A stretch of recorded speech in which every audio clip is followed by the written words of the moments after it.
Hey there friends, welcome back to my garden. Today is show and tell day. I want to show you what I've been working on and tell you how I've done it.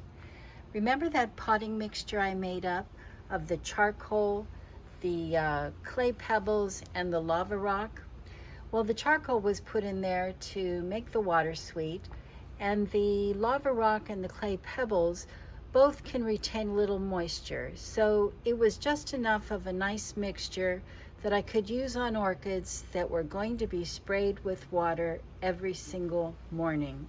Now, although I rinsed this potting mixture, look how much dust is in there. I'll have to rinse it again, but I have almost totally used it, and I want to show you what I used it on. This was that Dendrobium Aggregatum, the one that had the long sprays of little yellow flowers. Well, I thought really that I had two plants there, but when I took the plant apart, this is one root system. So the roots are kind of weighted down by the potting mixture, and I really don't need to put any stakes in there to hold the orchid in. The weight of the potting mixture is working just fine. Now that gets a spray of water every morning, and it's been doing great. Well, this is a planter I got at Christmas time. It had two miniature orchids and this plant in the center. Well, it bloomed for a very long time.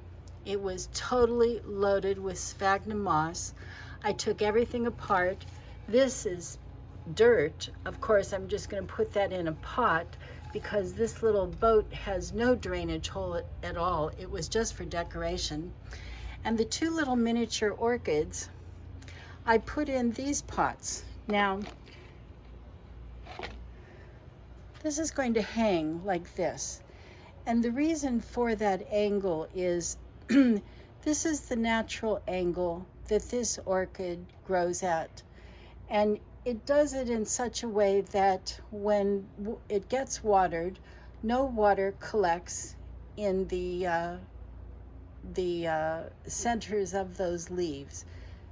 It just drains naturally. Now, underneath the coconut fiber is exactly this same mixture. But at this angle, it would all fall out. So what I did was, I put a little coconut fiber on top of the potting mix. The water will go right through it.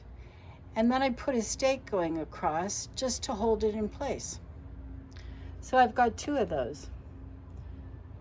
Now, they had no name tags. Now this Ageratum over here, of course, it had a name tag, and I made two new ones. I also made a third one, and I tucked that right into the pot there.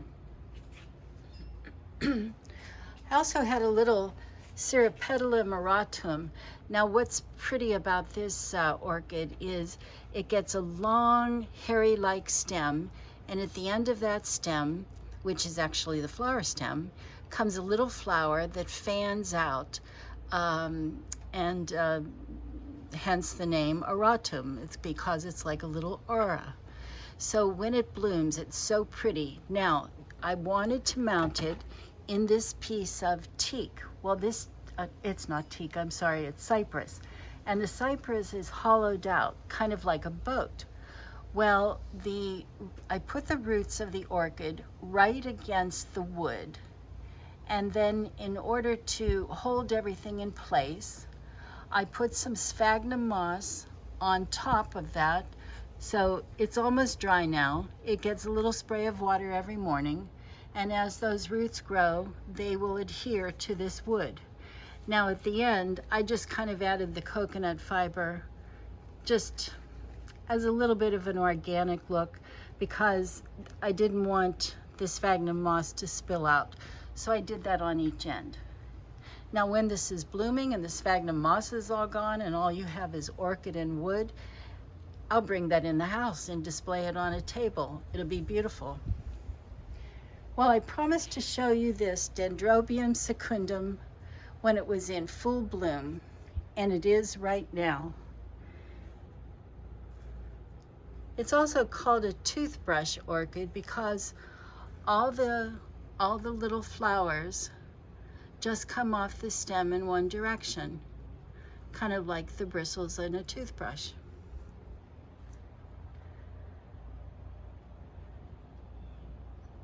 So after this is done blooming, it's time to repot. So what I'll need to do is, these dendrobium roots are like little hairs, and I'm sure they're also connected to that clay pot. I may have to break that clay pot in order to get that orchid out of that pot, and then what I'll do is give those roots a good haircut, almost like a butch. And then I'm going to use this clay pot, which is just a little bit larger than the one that the orchid is in now, just to give it a little bit of room to grow, because dendrobiums like to be a little bit crowded in their pot. And then I also have this Dendrobium amethystoglossum that also needs repotted. You can see how the roots are growing on the pot. Well, that's time to get all of that old potting mixture out of there. Trim off all the dead parts. Put it in a new fresh pot with some potting media, and it'll bloom again. Well, thanks friends for stopping by. I hope you have a great day. Bye now.